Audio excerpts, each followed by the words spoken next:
رابعہ بصری رحمت اللہ علیہ کو دنیا سے گئے ہوئے 1200 سال ہو چکے ہیں، لیکن ان کا نام آج بھی زندہ ہے، رابعہ بصری۔ رابعہ بصری نہ کوئی شہزادی تھی، نہ کوئی ملکہ تھی، نہ کوئی وہ خوبصورت تھی، نہ کوئی خاندانی تھی، بلکہ عورت ہونے کے لحاظ سے ہر عیب اس میں تھا۔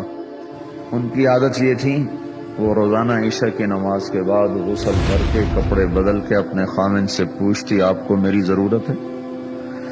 اگر وہ کہتے کوئی نہیں ہے تو پھر پوچھتی مجھے اجازت ہے؟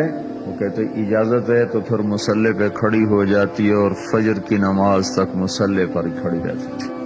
ان کا خامن جلدی فوت ہو گیا، جوانی میں ہی بیوہ ہو گئی، تو حسن بصری بصرہ کے امام، کیا سارے مسلمانوں کے امام تھے، وہ خود آئے، خود چل کے آئے کہ میں آپ سے شادی کرنا چاہتا ہوں۔ وہ کوئی شادی کا شوق نہیں تھا ان کو، وہ تو اولاد کے قابل نہیں، شکل صرف ان کی نیکی اور ان کا جو اللہ سے تعلق تھا، ان کو یہ لالچ ہوا کہ یہ میری بیوی ہو جائے تو اس کی طفیل شاید میری بخشش ہو جائے۔ تو ان کے پاس آئے، کہنے لگے رابعہ میں آپ سے شادی کرنا چاہتا ہوں، خود پیغام لے کر آئے۔ تو انہوں نے فرمایا میری 4 باتوں کا جواب دے دو تو میں شادی کر لیتا۔ کہنے لگے کیا؟ کہ یہ بتاؤ میں جنتی ہوں کہ دوزخی ہوں؟ کہنے لگے یہ تو میں کچھ نہیں کہہ سکتا۔ اچھا یہ بتاؤ جب اللہ تعالیٰ قیامت میں اعمال نامے اڑائے گا، کسی کے سیدھے ہاتھ میں آئے گا، کسی کو الٹے ہاتھ میں آئے گا، میرے سیدھے ہاتھ میں آئے گا تو الٹے ہاتھ میں آئے گا؟ کہنے لگے یہ بھی کچھ نہیں بتا سکتا۔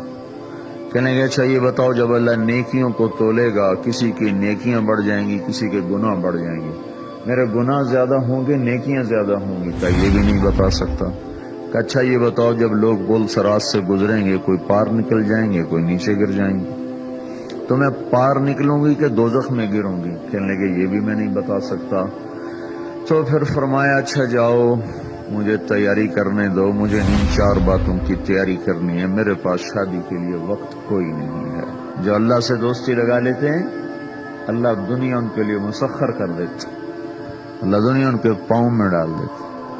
تو جب ان کا انتقال ہوا، رات کو ان کا انتقال ہوا، تو اپنی خادمہ سے کہا بس 2-4 آدمی بلا کے مجھے جلدی سے دفن کر دو، کسی کو نہ بتاؤ، صبح لوگوں کو بتا دینا، اور مجھے کفن دینا میری وہ اس چادر میں جس میں میں تہجد پڑھا کرتی تھی۔ تو انہوں نے راتوں رات دفن کر کے صبح اعلان کیا، شور مچ گیا، ہائے کیوں بتایا، کیوں نہیں بتایا، کیوں؟ تو اگلی رات ان کی خادمہ نے ان کو خواب میں دیکھا، سبز لباس پہنا ہوا، حسن و جمال، سورج چہرے پہ چمک رہا۔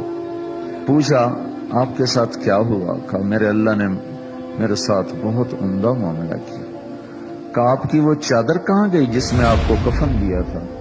کہا وہ اللہ تعالیٰ نے اتار لی ہے اور مجھے جنت کا جوڑا پہنایا ہے، اور اس چادر کو اللہ نے سنبھال کے رکھا ہے، جب قیامت کے دن میری نیکیوں کو اللہ تولے گا تو اس چادر کو بھی اس میں تولے گا۔ انہوں نے پوچھا منکر نکیر کا کیا ہوا؟ کہا وہ آئے تھے تو انہوں نے مجھ سے کہا من ربکی، تیرا رب کون ہے، تیرا رب کون ہے؟ تو میں نے منکر نکیر سے کہا جس اللہ کو 40 سال نہیں بھلایا اس کو 4 ہاتھ زمین کے نیچے آ کر میں بھول جاؤں گی؟ کہ جس رب کو 40 سال میں نہ بھلا سکی اس کو 4 ہاتھ زمین کے نیچے آ کر میں بھول جاؤں گی؟ تو منکر نکیر نے کہا اب اس کا آگے کیا حساب لینا، چلو بھائی واپس چلو۔